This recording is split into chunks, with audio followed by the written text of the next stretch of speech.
بابا قوم قائد اعظم محمد علی جناح کے یوم پیدائش پر Hyderabad chamber of commerce and industry کے صدر محمد فیضان الہی کی رہائش گاہ پر ایک پروقار تقریب کا انعقاد کیا گیا اور بانی پاکستان کو ان کی گراں قدر خدمات اور برصغیر کے مسلمانوں کے لیے خود مختار وطن کے خواب کو شرمندہ تعبیر کرنے کے لیے جد و جہد پر شاندار الفاظ میں خراج عقیدت پیش کیا گیا۔ قائد اعظم کی قیادت میں برصغیر کے مسلمانوں نے نہ صرف انگریز سامراج سے آزادی حاصل کی بلکہ تقسیم ہند کے ذریعے پاکستان کا قیام بھی عمل میں آیا۔ تقریب میں حیدرآباد چیمبر کے سینئر نائب صدر محمد عارف، نائب صدر دانش شفیق قریشی، سابق نائب صدور پیر الحاج گلشن الہی، محمود جعفری سمیت عبدالوحید شیخ، عبدالستار خان، یاور علی شاہ، عبدالقادر سہروردی، اقبال شیخ، عباس چندریگر، سید محمد اقبال، زاہد قریشی، اکرم شاہ و دیگر نے شرکت کی، جبکہ احسن ناغر نے نظامت کے فرائض سر انجام دیے۔ میں صدر حیدرآباد چیمبر آف کامرس، اور سب سے پہلے تو میں پوری قوم کو قائد اعظم کی سالگرہ کی مبارکباد پیش کرتا ہوں،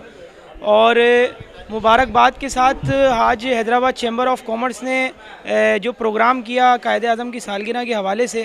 اور ایک چیز اور یہ ہے کہ جو قائد اعظم کی جدوجہد تھی، جو ان کا مشن تھا، جو انہوں نے پاکستان بنایا، ہم نے یہ پروگرام اس کاوشوں کو اجاگر کرنے کے لیے کیا۔ اسی لیے ہمیں کوشش کرنی چاہیے کہ قائد اعظم کا جو فلسفہ ہے، جو ان کی کوششیں جو شہید ہوئے پاکستان بننے میں، کیونکہ اس ملک کو بنانے میں کئی لاکھوں لوگ شہید ہوئے اور تاریخ کی ایک بہت بڑی ہجرت کی گئی اس پاکستان کو بنانے میں، اور ہمارے عظیم ترین لوگ جو رستے میں شہید ہو گئے، اور اس کے بعد جو لوگ یہاں پر پہنچے وہ اپنی جدوجہد میں لگ گئے، اس پاکستان کو کی جو تکمیل تھی، جو اس کا مشن تھا، اس کو پورا کرنے میں انہوں نے توجہ نہیں دی، اور آج اس پاکستان کے جو حالات ہیں وہ اچھے نہیں ہیں۔ قائد اعظم کے کچھ آپ نے 14 نکات کی بھی بات کی، کئی ان کے معاملات ہیں، اور انہوں نے اس ٹائم پر بھی قائد اعظم کے خلاف کئی لوگوں نے باتیں کی، کچھ علماءوں نے کہا، کافر اعظم بھی کہا، لوگوں نے پاکستان کو کافرستان کہا۔ اس دور میں بھی اس وقت کے صوفیہ علماء بڑے بڑے قائد اعظم کے ساتھ تھے۔ پیر جماعت علی شاہ صاحب نے فرمایا کہ آپ حکم کریں،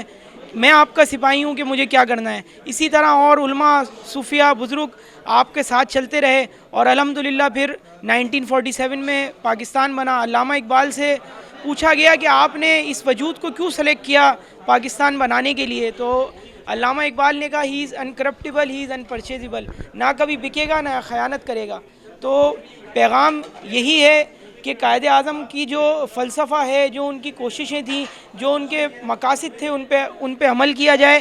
اور آگے پاکستان کی ترقی میں اپنا کردار ادا کیا جائے۔ بہت شکریہ۔ پاکستان زندہ باد۔ آج الحمدللہ 25 دسمبر کو قائد اعظم محمد علی جناح رحمۃ اللہ تعالی علیہ کی برسی ہے، ان کی سالگرہ کا دن ہے، اور یہ مسلمانوں کے وہ عظیم لیڈر ہیں جنہوں نے مدینہ شریف کے بعد دوسری ریاست جو دنیا میں قائم ہوئی لا الہ الا اللہ محمد رسول اللہ صلی اللہ علیہ وسلم کے نام پر، وہ ریاست انہوں نے آزاد کرائی۔ یہ بانی پاکستان ہیں، اور انہوں نے دنیا کو بتایا کہ جیسے ہمارے نبی کریم علیہ الصلوۃ والسلام کا پیغام ہے کہ ایک قوم مسلمان ہے، دوسری قوم کافر ہے۔ دنیا میں صرف 2 قومیں ہیں، اور مسلمانوں کا اپنا طریقہ کار ہے جینے کا، جو نبی کریم علیہ الصلوۃ والسلام کے تعلیمات کے مطابق، اللہ اور اس کے رسول کی، اس کے پیاروں کی تعلیمات کے مطابق زندگی گزارتے ہیں۔ وہی مسلمان، ان مسلمانوں کا اپنا طور طریقہ ہے، اور ان مسلمانوں کے لیے قائد اعظم محمد علی جناح علیہ الرحمٰن نے جد و جہد کرتے ہوئے اس ملک کو جو ہے وہ آزاد کرایا۔ اللہ تعالیٰ قائد اعظم کے درجات بلند فرمائے۔